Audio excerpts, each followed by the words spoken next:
Nós brasileiros sentimos os japoneses muito frios. Eles têm aquela questão de a gente não pode incomodar ao próximo, porque cada um vive no seu mundo e ninguém quer incomodar ninguém, entre aspas, sabe?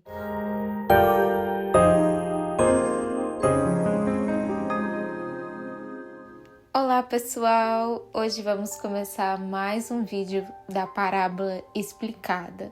E eu espero que vocês estejam gostando dessa série em que a gente comenta a parábola e traz a explicação, traz uma experiência prática.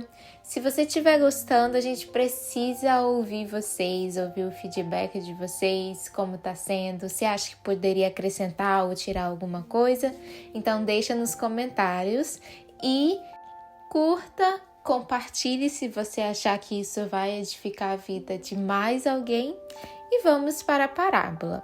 Hoje nós falaremos da parábola do bom samaritano. Ela está lá em Lucas capítulo 10, versículo 25 ao 37. E a parábola basicamente fala de Jesus está contando ali, né, essa parábola do bom samaritano, que é a resposta de um mestre da lei que pergunta: quem é o meu próximo? E aí Jesus conta essa história respondendo: quem é o seu próximo? Vou te contar essa parábola. E, em conclusão, o verdadeiro significado dessa parábola é amar ao próximo. E aí a gente descobre quem é esse próximo, né? Bom, um homem, ele viaja de Jerusalém para Jericó e ele é atacado por ladrões e espancado e ali deixado na beira da estrada sem nada. E aí Jesus começa a falar a reação de 3 homens. O primeiro homem, que era o sacerdote, ele passa pelo caminho, vê o homem ferido, mas ignora e segue em frente. E depois vem o levita, que também vê o homem ferido, mas ele não ajuda e desvia para o outro lado do caminho. E, enfim, o bom samaritano, né, que é o nome do título, apesar dele ser de um povo que despreza os judeus, ele teve compaixão. E ele cuida da ferida do homem ferido e coloca ele ali em cima do seu animal, leva para hospedar em um local e diz que irá pagar todas as despesas que aquele homem tiver enquanto ele estiver ali, né, acamado. A conclusão é que Jesus pergunta ao mestre da lei quem foi o mais próximo do homem ferido, quem teve, assim, vamos botar em outras palavras, compaixão. E o mestre da lei responde que com certeza foi o samaritano. E aí Jesus fala: então vá e faça o mesmo.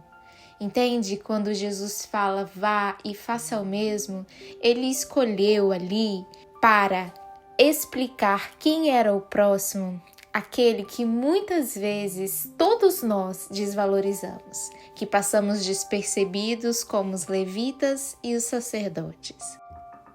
E esse é basicamente um tapa na cara da gente para nós acordarmos e enxergarmos, sair do próprio mundo, sabe? E olhar para o próximo. Que o próximo não é aquele só que está na sua família, entre a sua roda de amigos, no seu trabalho, aquelas pessoas que você gosta muito de conviver no seu dia a dia. O próximo é realmente o próximo. É o seu vizinho que faz barulho e te atrapalha. É o seu chefe chato que você detesta ele.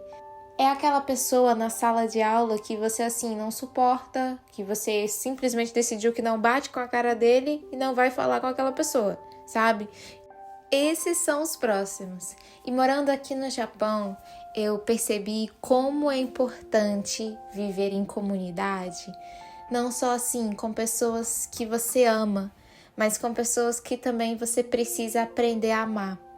Porque aqui no Japão, e eu falo como minha experiência, provavelmente muitos outros países são assim, nós brasileiros sentimos os japoneses muito frios.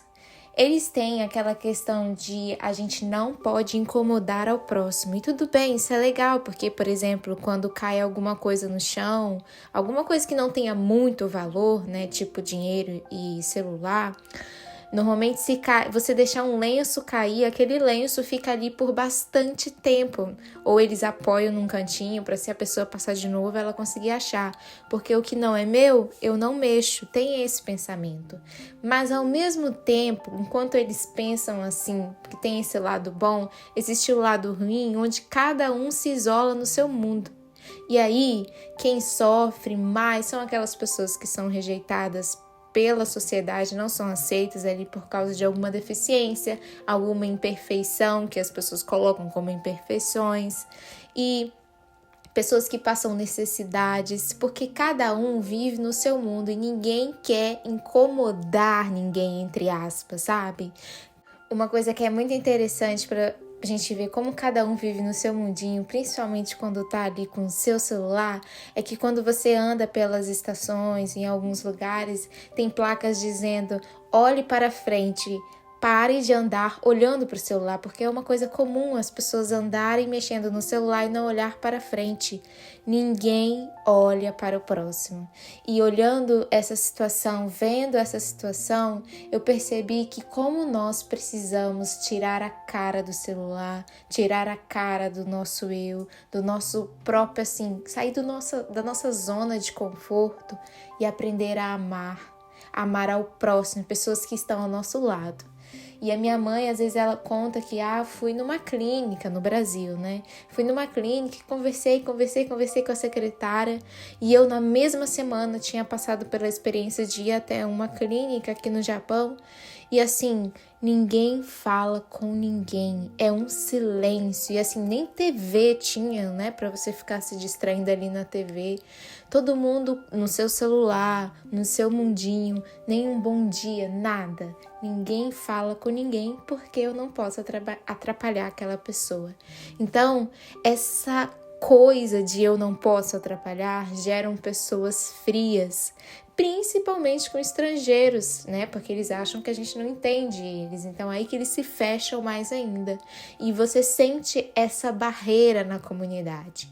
E principalmente quando a gente fala em questão da palavra, questão de evangelizar, como é difícil quebrar essa barreira que está assim tão implementada, cada um vive o seu mundinho, sabe? Então, isso não só aqui, mas nós percebemos também no nosso próprio país, a gente percebe que como nós fechamos os nossos olhos para pessoas que estão à nossa volta, e isso é muito importante. Deus não é Deus só para as pessoas que a gente ama, Ele é Deus, Ele é Pai para todos aqueles que vivem ao nosso redor. Então, esse é um convite para a gente abrir os nossos olhos, olhar para frente e aprender a amar.